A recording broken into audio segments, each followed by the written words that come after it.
Welcome to My Opinion here on My Opinion TV. Don't forget to like, share, subscribe, click the notification bell so as soon as a video is released, you'll be one of the first to be notified. And today we want to talk about two stories. One, a 60-year-old dressmaker murdered in St. James. And then we want to look at a special operation team being formed by the Jamaica Constabulary Force to tackle criminality in St. James. Well, first up, let's talk about this 60-year-old dressmaker. And according to the Jamaica Loop, the St. James police are probing the murder of an elderly woman who was shot and killed by gunmen at her home in Flanker, Montego Bay in the parish on Monday night. The police has released the name of the deceased as 60-year-old dressmaker Veronica Collins of New Road in Flanker. Reports are that about 11 p.m., Collins arrived home and was pounced upon by gunmen who shot her several times before making their escape. The dressmaker was rushed to the Cornwall Regional Hospital where she was pronounced dead. The police are saying they haven't theorized any motive for the killing. However, sources on the ground are saying that Miss Veronica Collins, popularly known to people in the Flankers district as Miss Lorna, she had a few sons who were involved in some different type of lifestyles, and they were involved with other persons. So they don't know if that might have been the reason for our demise. And let's face the reality. In Jamaica, there's a popular culture amongst the gangsters that you cannot catch Quaco, you catch him shirt. No, you can't catch our sons. The best way to get at their sons is to kill the mother. No, the reality of the situation is, what role did Miss Lorna play with her sons for her to deserve this? I don't know. I don't live in Montego Bay. But gone are the days when persons like Miss Lorna would have been respected in a community that no one would seek to harm her. Right? But here we are today, looking at the death of Miss Lorna, all because these hoodlums believe that Miss Lorna should not live. Sometimes when you see these elderly women being killed, especially in communities like these, she's branded as informer if it has nothing to do with her sons. Or she might have seen something, she might have heard something, or she might have said something. Now, this lady, popular lady in the community, popular dressmaker, the community has now been robbed of a professional who was there to help the community whenever they have dressmaking needs. But it's so sad that in today's day and age, we don't hear the popular cry when a person like Miss Lorna, who should be living out her old age, person would come out and demonstrate and person would speak up about it. Jamaica has descended into a place of unlawfulness, lawlessness, that when persons like Miss Lorna picks up gunshot, nobody speaks about it.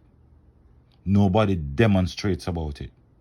But as soon as a gunman is killed, a lot of persons you hear come out and start to block road, protest. Because what? Those are the persons these communities are idolizing. The kids are following the footsteps of these hoodlums. And what is so disturbing, as I did the story yesterday, can you imagine a 14-year-old boy being held by police in connection with a double murder? What in the world is happening to Jamaica? Where is the love in our country? That's a question I asked this morning. But every day, same cry, nothing changes. But we hope change is on the way. And their next story might be a story where change might be coming. Because according to the Jamaican Observer, and you can go read the story in the Jamaica Observer, a special police squad to go after Mobay criminals is being organized. Now, how welcome news is that? However, I don't believe, a lot of time it seems as if the police come out with information that puts the gunmen on alert. And you know how Jamaica is at this point. Once the gunmen are on alert, the first thing they do is migrate to other parishes, infiltrate those communities, infiltrate those parishes, and then the crime moves from Montego Bay into somewhere else that was really quiet. But I guess the police say they are working on some strategic intelligence which has led to a number of capture, and we hope it continues. Now, according to the Observer, Commissioner of Police Major General Anthony Anderson has announced plans to establish a specialized police unit of specially trained officers to respond to violent crimes in St. James.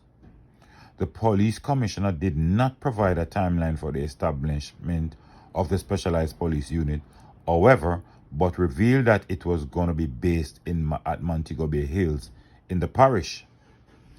Earlier plans for the specialized Operation West unit, he said, was interrupted by the novel coronavirus, but are now back on the table. He said it's a process of getting over 200 to 250 specially trained police officers, similarly to what we saw recently at the Oakland's apartment, where the police went for a wanted man from the One Order gang. Now, this would be a good move, and I think a lot of persons in Montego Bay might be smiling at the news because they live in fear every day. Montego Bay has descended into a place of lawlessness and chaos. Brazen gunmen continues to walk around in Montego Bay and create mayhem, especially in a few communities like Flankers, Norwood, and those places, Glendevon, those places are riddled with persons who goes around, intimidate, and create problems.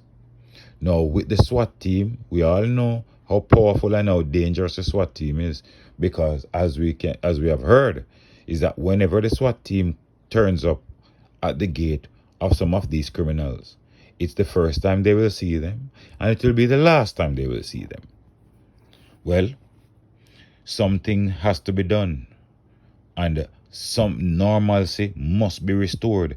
Jamaica continues to be sliding down a slippery slope. Can you imagine, with 7 months gone in the year so far, not even completed yet, 700 and odd murders have been committed? Why are we killing our brothers like this? Well, I hope this specialized unit from the Jamaica Constabulary Force will cause fear and will cause these youngsters to desist. But as you know, once the SWAT team is in Montego Bay, some of these criminals will be migrating to other parishes.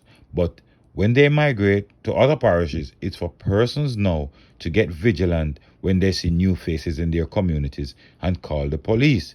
Because if you allow those new faces to set foot in your communities, sooner or later, the crime and violence is transferred from Montego Bay into your community. And that's a big problem. Well, that said, it's time to leave. And as I always said, if you have not subscribed yet, please go ahead and hit that subscription button. Don't forget to like, share the content. Make a comment in the comment section. But look out for the children, look out for a neighbor, look out for a loved one. And most of all, keep it locked on My Opinion TV.